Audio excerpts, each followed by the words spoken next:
It is bright lights up here. All right. Good afternoon, everyone. Thank you so much, Christy, for the beautiful introduction. I'm Dr. Courtney Harvey, and as Christy mentioned, I serve as the Associate Commissioner for the Health and Human Services Commission's Office of Mental Health Coordination. And my statutory title is Mental Health State Coordinator and Chair of the Statewide Behavioral Health Coordinating Council. I'm very pleased to be here today to present this very esteemed panel to you all. This is a topic that is very personal to me, as well as professional. I got my start, well, later on down the line, some years down the line, working at a local mental health authority and operating an outpatient competency restoration program in Nueces County. Nueces County, are you in the building? Don't be quiet, I saw you, Mark Hendrick. They're my people, my peeps, yes. All right, Nueces County, I see Tori, folks, good. Got my start at a local mental health authority, developing an outpatient competency restoration program, and it is no small feat to develop from scratch a diversionary program such as this.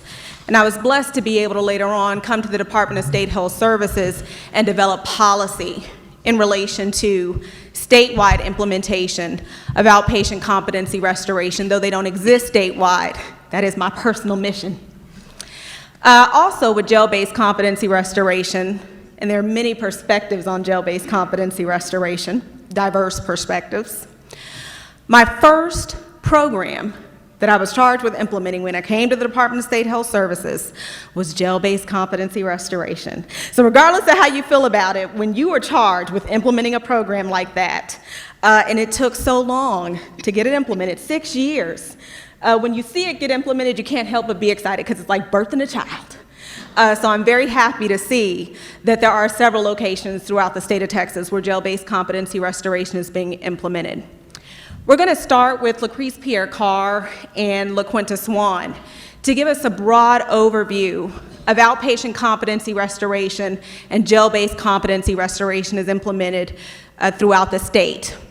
Then we'll go into a conversation with Judge Cacciotti and Judge Farmer of Tarrant and Lubbock County, respectively, to talk through county efforts with implementing outpatient competency restoration and jail-based competency restoration. So LaQuinta and Lucrece, you have 10 minutes to lead us in a conversation from a statewide perspective on outpatient competency restoration and jail-based competency restoration. If you all don't mind, we're probably going to use acronyms throughout our presentation because the names are long. So you're going to hear us refer to outpatient competency restoration as OCR and jail-based competency restoration as JBCR, respectively. Thank you. I'll try to be quick. So my name is LaQuinta Swan, and I am the outpatient forensic subject matter expert for the Health and Human Services Intellectual and Developmental Disabilities Behavioral Health Services Department in the Behavioral Health Services section under Associate Commissioner Trina Ita. Today I'm going to talk briefly about competency restoration in Texas and the services provided. Outpatient competency restoration, OCR, and jail-based competency restoration, JBCR, programs are operated by the local mental health authorities and local behavioral health authorities throughout the state. Currently, HHSC funds 13 OCR programs with a combined budget of $4.7 million and 4 county-based JBCR programs with a combined budget of $1.9 million. HHSC is in the process of procuring a JBCR pilot program, which was authorized in the 83rd and 84th legislature regular sessions. OCR programs provide community-based competency restoration services, which include mental health and substance use treatment services, as well as competency education for individuals incompetent to stand trial. OCR serves as an alternative to commitment to a state hospital or state-supported living center, thus providing services in the least restrictive setting. Program staff, such as myself, distribute the clearinghouse waitlist weekly to LMHAs and LBHAs. The clearinghouse waitlist is a tracking list of pending admissions of criminal code commitments for nonviolent offenses. The health and specialty care system within HHSC maintains the clearinghouse waitlist. During technical assistance calls, I provide guidance to the LMHAs and LBHAs to screen the clearinghouse waitlist for clients who may be eligible for OCR services. OCR services are generally intended for individuals who require a level of care 3 or 4 services in the Texas Resilience and Recovery Service Delivery System for community mental health centers. These individuals require intensive rehabilitation to increase community tenure, establish support networks, and develop coping strategies in order to function effectively in their social environments, which incorporates family, peers, and schools. OCR services are provided in individuals' homes, crisis respite facilities, OCR transitional houses, and LMHA and LBHA clinic offices.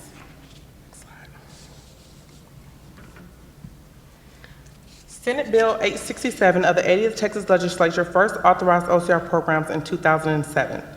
The Department of State Health Services funded $4 million to pilot 4 OCR programs through the 2008-2009 General Appropriations Act's House Bill 1.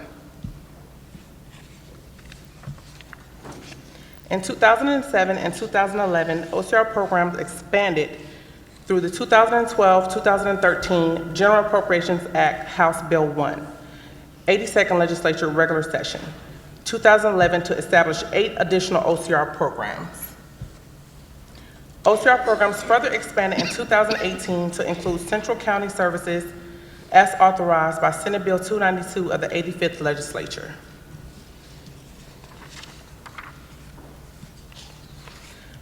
OCR service providers conduct the following assessments on all individuals admitted into OCR programs: adult needs and strength assessments, psychosocial assessments, HHSC substance use screening tool, and the HR 20 violent risk assessment.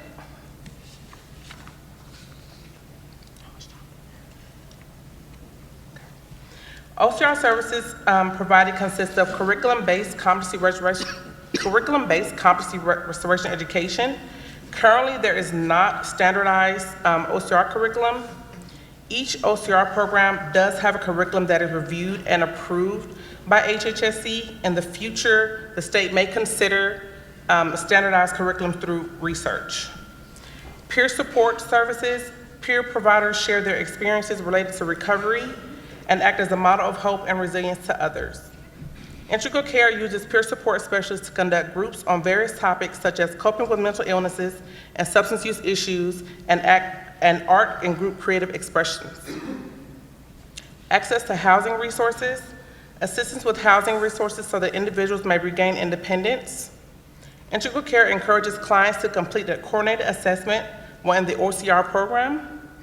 If clients meet the eligibility criteria for the assessment to be eligible for a voucher, clients are usually connected with the Health and Community Collaborative Program or City Act Housing First Team Housing Program. Psychiatric and medical medications, access to medication to support mental health and substance use recovery. Psychosocial rehabilitative services provides education about mental illness and training on how to decrease and manage symptoms. Residential treatment provides supportive housing, including rental subsidies for individuals in the OCR program who lack adequate housing. Cognitive processing therapy, short-term counseling services based on assessment and diagnosis, and substance use inpatient and outpatient treatment.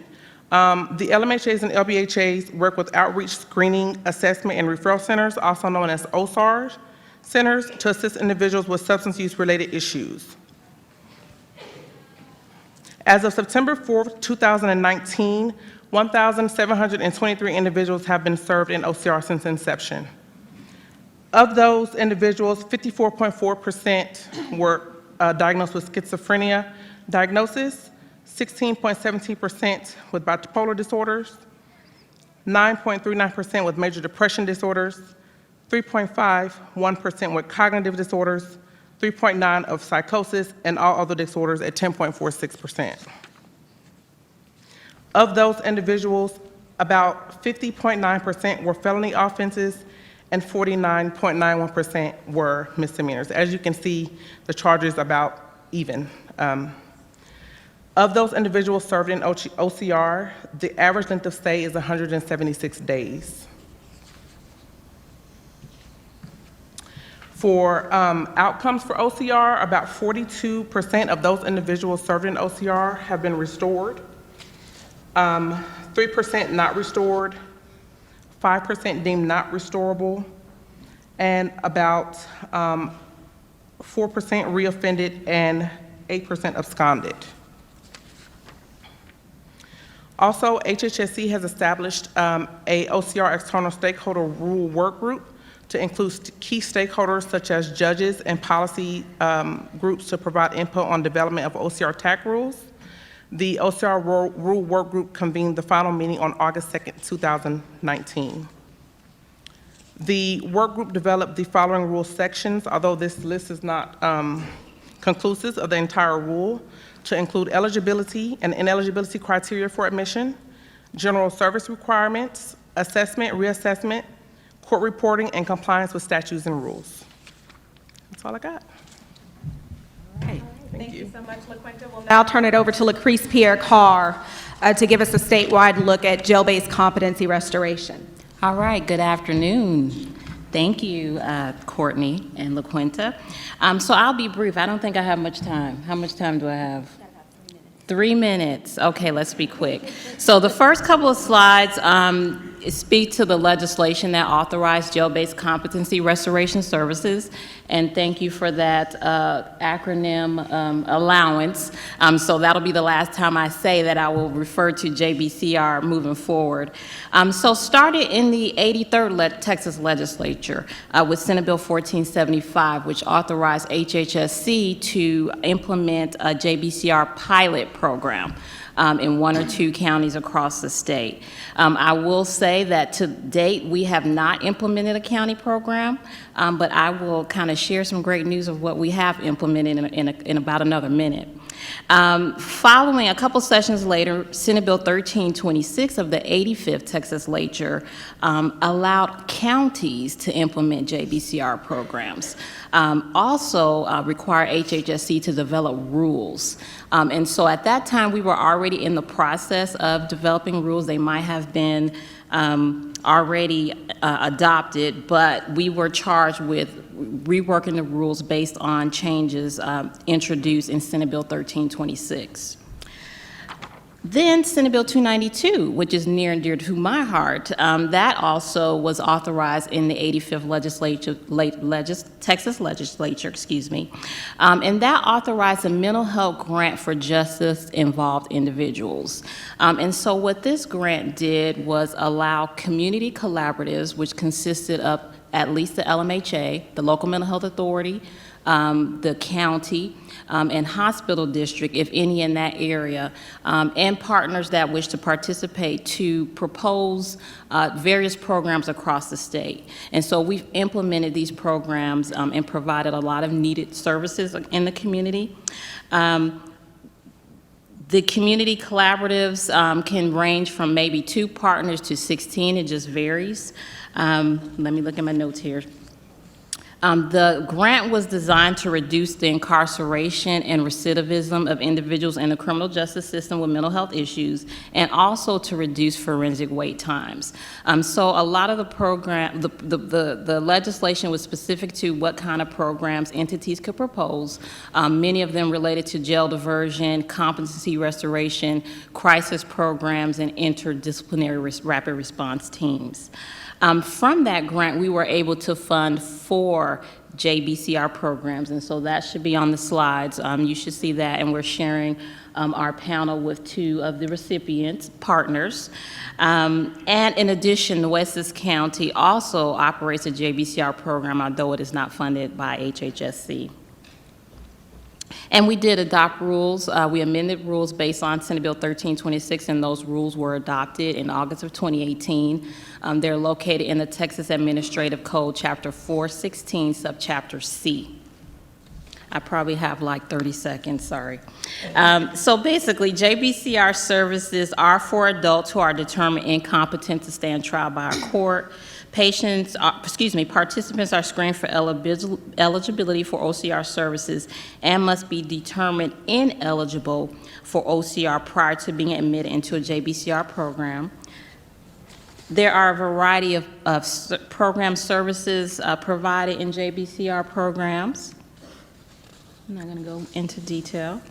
And then the last two slides are presenting some data just for you all. These are new programs. There was a ramp-up period, but we were able to gather some data for FY19. And so in total, 346 individuals were served and 115 restored to competency. So that's about 33% restored to competency. And the final slide just shows data on the misdemeanors and felonies, and you can see which centers have what. For example, Star Care, Nueces, and Premier Care tend to serve individuals with more felonies than misdemeanors. And so that concludes our portion of the presentation, so thank you.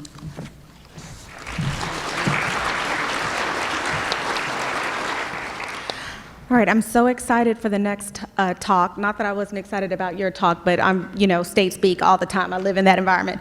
But I'm so excited because judges are so critical to the development and the promotion of these type of diversionary programs. If you do not have a champion judge, and hopefully somebody in the district attorney's office that wants to be a champion as well, you have a very hard time getting these kind of programs up and running. And so, Judge Cacciotti, you have the floor. Thank you. Can I take the clicker from you? Because I like to be in control of the clicker. Okay, so, and I've already gone. Nope, I'm good. So I'm going to talk to you about our programs in Tarrant County, and again, I'm going to use the same acronyms in the interest of time. So in Tarrant County, we have an outpatient, well, I just said I was going to use acronyms, an OCR program and a JBCR program, and we've also implemented some restoration dockets. One is specific to OCR, where I meet with the individuals in that program monthly, and the other one is a general competency docket, where we monitor the individuals in those two programs for progress towards competency restoration as well as towards treatment. And so what that looks like for us is the state is present, the defense is present, we have members from JBCR and OCR present, and they give a report to not only the court but also the attorneys on how that person is progressing through the program. And what's great about it is we have all the relevant people there so that we can come up with plans for these individuals. Say someone's not engaging, so maybe that'll just take a visit from the defense attorney to get them motivated. There may be somebody who's coming towards the end of their time in the program, and we look for alternate solutions if they're still not competent that avoids spending the maximum punishment of their offense in jail or a trip to the state hospital. And then for those who are close to restoration or we think are restored, the attorneys get the information that an evaluation is coming so they can be on the lookout for that report, get a court setting, and hopefully a quicker disposition. So I realize that what works for us in Tarrant County may not work for everyone, but part of what I'm going to talk to you about can be implemented in any county, whether you're urban or you're a rural county. And it just may take, it might not cost much more than time and just take a little bit of forward thinking. And so that brings me to my favorite meme, which is, in a world full of princesses, dare to be Batman or Batgirl. I like this for two reasons. One, because it really just is a good reminder to not just go with the flow and say, well, we don't have those resources, we can't do that. But rather to think outside the box and get creative and accept that challenge.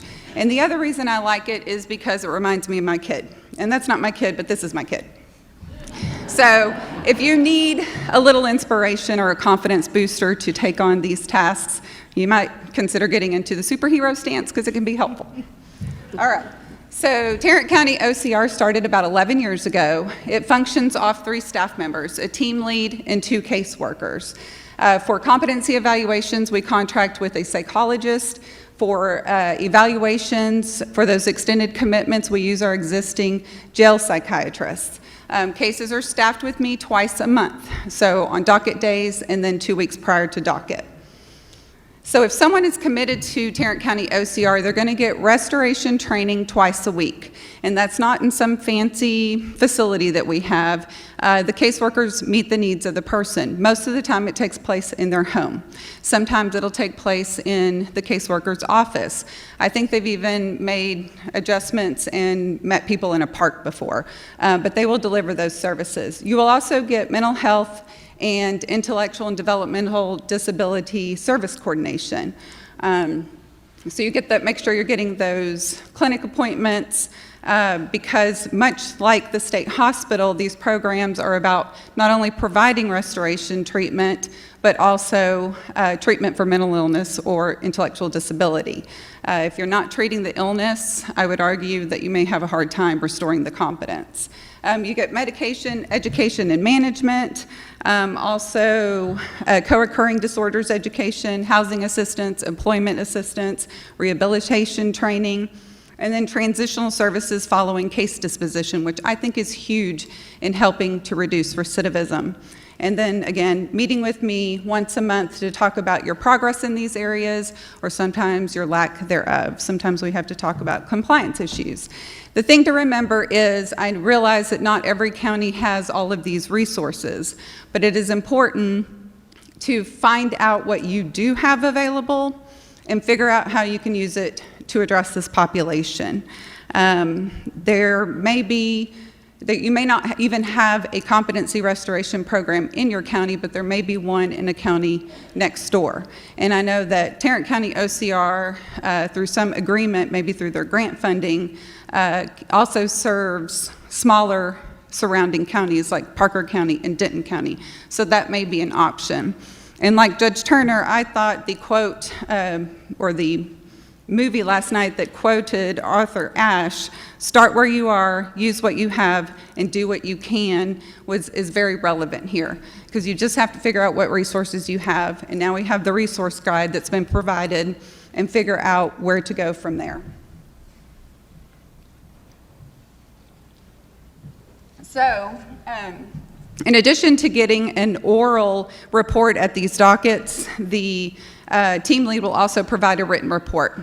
And this goes not only to the court, but also to the defense attorneys. And this is basically one that she came up with that meets our needs. It can be created however it fits your needs. So in fiscal year 2019, we had 37 people that were ordered into OCR. 16 of those people were made competent. 7 cases were dismissed for one reason or the other.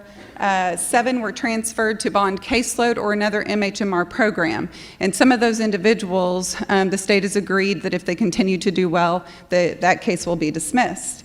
5 of them are still enrolled in OCR today, and 2 of those did have to go to the state hospital. So there were 35 people that were diverted from the state hospital, or 94.6%. Now, Tarrant County JBCR is a much newer program for us. It started in May 2018, also functions off of 3 staff members, a coordinator, a program coordinator, and 2 caseworkers, and we use our existing jail psychiatrist. Per the code, the services that are offered are restoration training, medication management, mental health treatment, and substance use disorder treatment. The benefit of doing JBCR versus putting somebody on the wait list for the state hospital is that those restoration services start within 72 hours of that order being signed. All of these services take place in the Tarrant County Jail, and they've even started group sessions for these people. The caseworkers even go so far as if someone has been transferred to a different housing unit, maybe they have to go to special precautions, a single cell unit, then they will follow that person and actually continue to deliver those restoration services cell side. And even our team lead from OCR either just has recently started, or is going to start substance use group sessions with the JBCR folks. So using those existing resources. Again, for competency evaluations, we contract with a psychologist. The jail psychiatrist does the 21-day and 55-day report to the court and evaluation, and cases are staffed with me, much like OCR.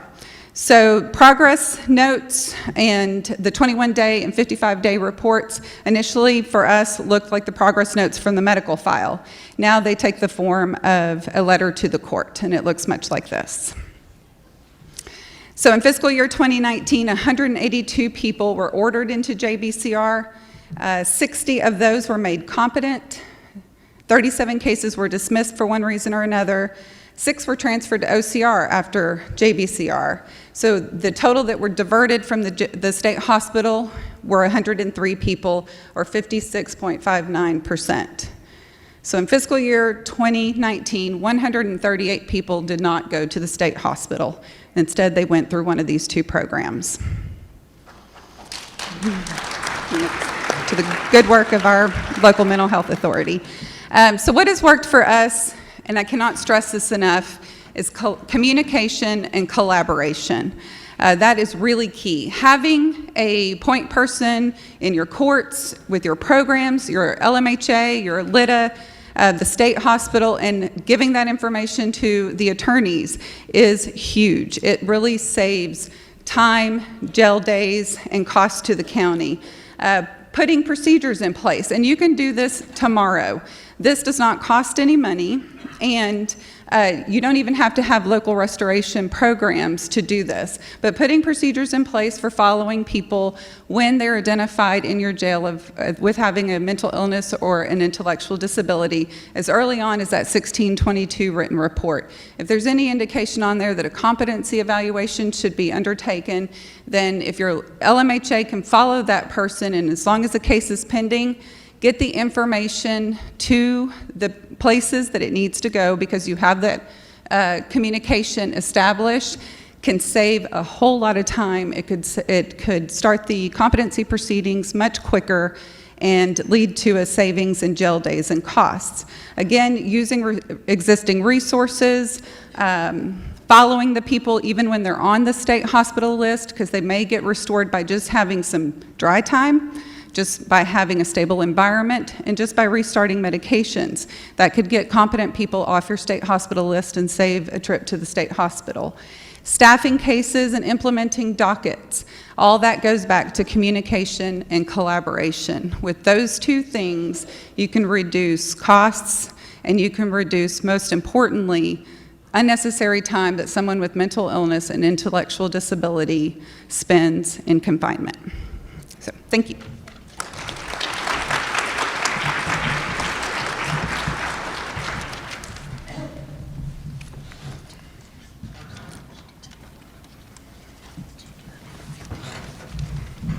Afternoon. I'm just so thrilled to see this many people here. The meeting we had last year, this is just wonderful to have 500 people here. That means we've got so many people that are looking at this issue that the judiciary's had to deal with for many, many years, and it's close to my heart, and I appreciate being here. I admire Judge Cacciotti. They just do wonderful things in Tarrant County. I'm from Lubbock County, and I've been on the bench 21 years, and we have a county of about 300,000 people. Our jail population runs around 1,100 when it's acting nice, so we really try to focus on all of that. So we're maybe a little bigger than a lot of the counties that are here, but what we're here to tell you is jail-based competency, although nobody wants to treat people with mental illness in the jail, unfortunately, we have many people that are there that can't get out for whatever reason, and so we need to be giving them treatment. Your sheriff's office is charged with care, protection, and control of all the people that are incarcerated, and these are basic rights that people have to medication, to move their case as quickly as possible. And so I think jail-based competency restoration is a way that we can really address that statewide, not just in the urban counties. So I'm going to give you a little bit of overview of what Lubbock County looks like.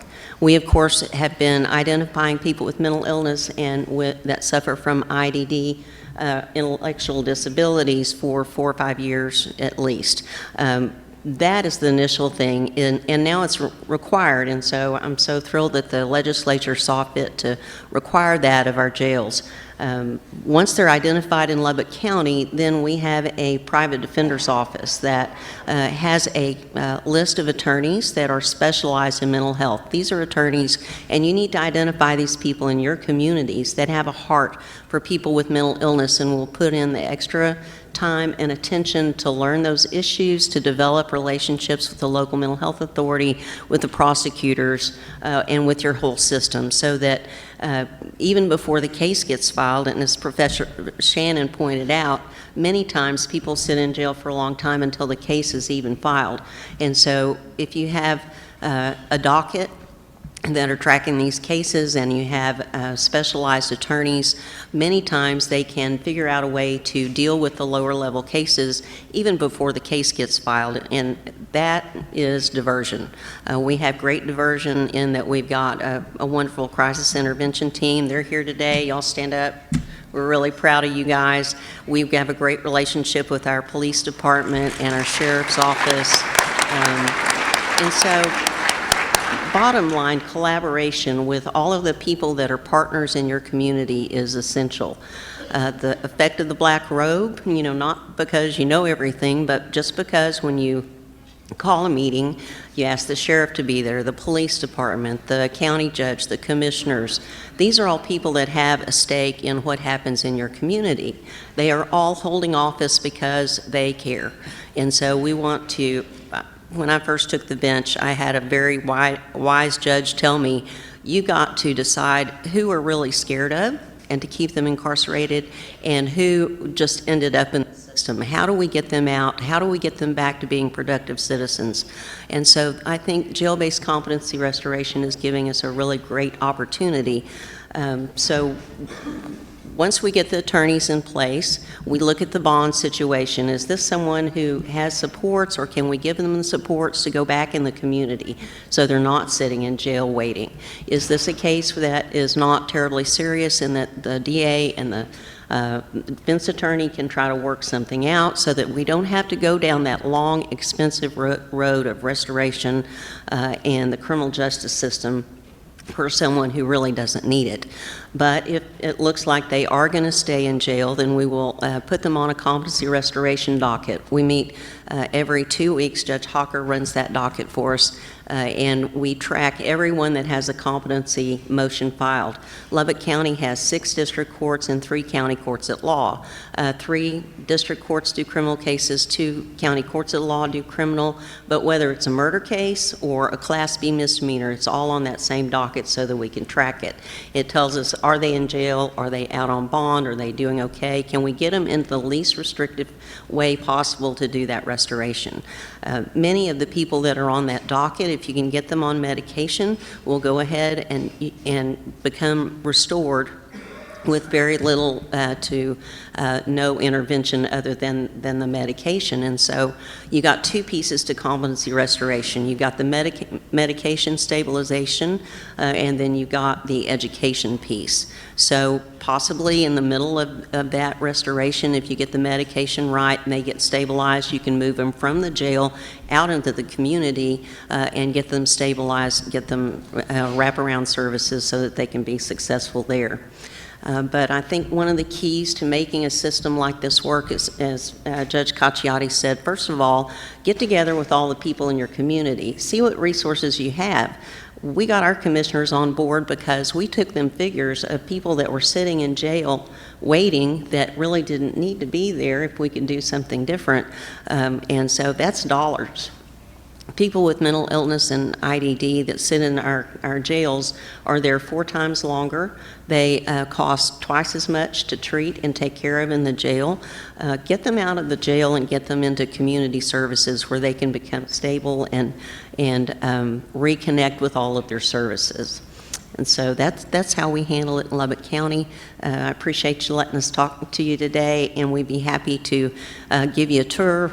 We've got a great system in Lubbock that we're extremely proud of, and we would be happy to have anyone come see us or to help with whatever we can in your county.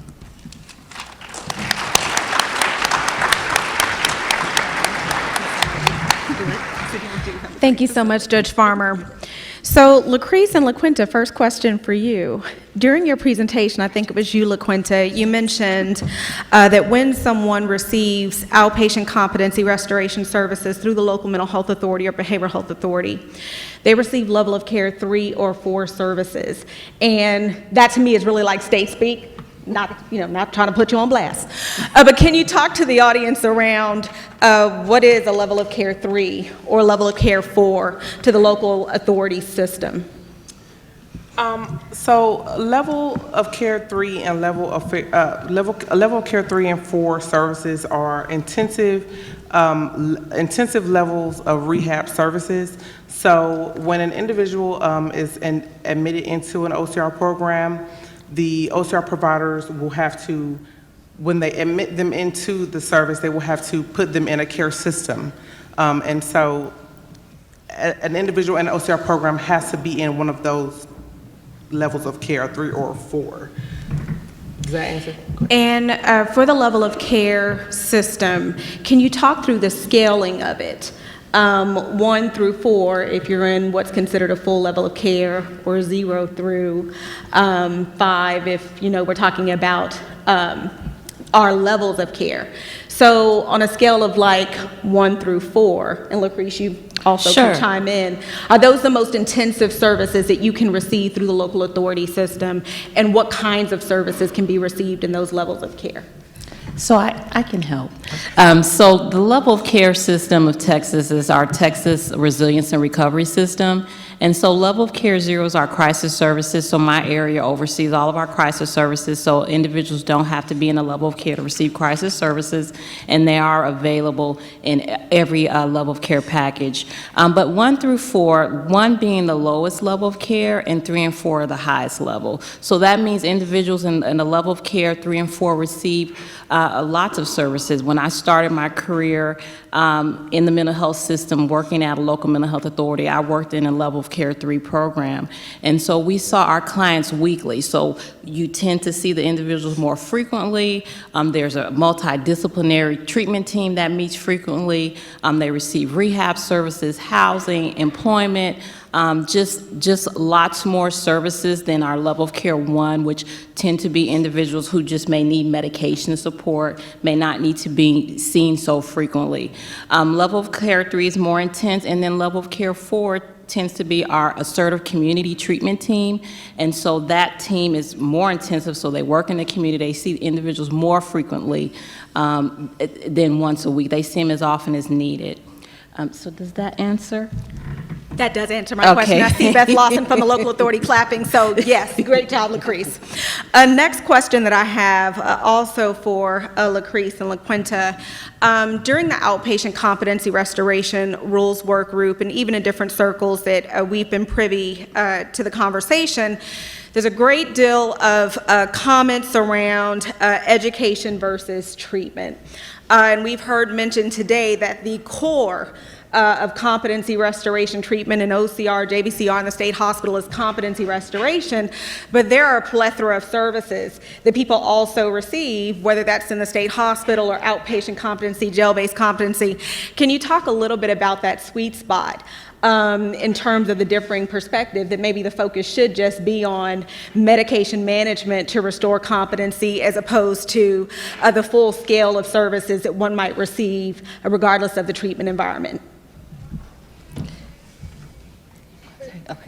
And so, having a mental health background and working with the whole person, for me, it makes sense, the goal being competency restoration, of course, and education, but the mental health piece, if an individual is unable to process, if they're having symptoms such as auditory hallucinations or things that we can't see, but it's going on inside, it makes sense to treat that individual, whether that be with medication and maybe some other supports. And so, so I'm not sure who will agree with me, but again, my background is working in mental health and kind of looking at the whole person. And so oftentimes we see housing tends to be an issue, and so folks need this, they need additional stability in the community to help them to achieve necessary things in their life. So that's my perspective. And I will say that in our contracts, we allow for these variety of programs. So our services are not just a competency restoration, although very important, but in our statements of work with our contractors, we allow for these variety of programs. And the 12 or so different contractors, they're able to provide the services that they deem fit for their community. Judge Cacciotti, Judge Farmer, and you mentioned this, I think, Judge Cacciotti, in your presentation, your perspective on an individual receiving this fuller scale of services as opposed to simply the medication management and the competency restoration education. May both of you speak to the benefits that you all see to this kind of fuller array of services being provided in the clients that are served through your courts? All right, so yes, it's my personal opinion, and it's sort of based on my experience in the courtroom too, is that if a person is receiving all the necessary supports they need and the services they need to treat the whole person, then restoration seems to come more quickly in some cases, or they actually get restored. If we've got somebody, like I had somebody who pretty early on entered into OCR, and it was very clear he had a substance use issue and he was actively using. So by putting that person in a substance use treatment, he went in inpatient for a month, comes back, he's much better, much more stabilized, and is able to re-engage in the program. So just providing all those supports really helps the person to continue on and get the treatment they need, and then work on the restoration and be more successful in these programs. I want to say yes to both. I think both are very, very important. Of course, when you have a competency motion pending, and in many of these cases you can move, regaining competency through the medication and then the education, the quicker you can get that case through, and still refer that person, get them out of jail, refer them into services that they're willing to accept. I mean, we do have people, okay, so Lubbock County has a mental health pod. Well, it's really a medical pod, and it's not really just for competency-based people that have competency issues. It has all kinds of people in there, because just because you have a mental illness doesn't mean that you're going to be on the competency docket and get that really intensive focus. But in that pod, our local mental health authority, we contract with them, and they offer all of these services, whether it's a competency case or not. And so it's huge for many of these people for getting them connected and on the right wavelength, so that when they do get out of jail, they are more accepting of services. You can get the people out from under the jail, hopefully. You can get them their driver's license. There's some basic things that people that are in the criminal justice system have difficulty navigating just daily life, because maybe they don't have a driver's license, they don't have a social security card, they haven't talked to their children in 20 years. I mean, these are all services, and trauma is one of the huge things in our criminal justice system that so many people, not just women, but men, suffer trauma as well, and it feeds both mental illness issues and the substance use issues. So having that local mental health authority in your jail and working with the community to help transition people out is very, very important. Number one, regaining competency is very important, because if you don't get there, or at least get a resolution as to whether they are or not, if they're not going to become competent, I think one change we've had recently over the last several sessions is recognition that if someone is in the criminal justice system, they're not competent, they're not restorable, don't keep them in the jail for 10 years, sending them back and forth. They're just not restorable, so do something different. If you need a civil commitment, do it that way. If you can get them back in the community, do that. But offer those services, link them up so that they can become a productive citizen. Thank you very much, Judge.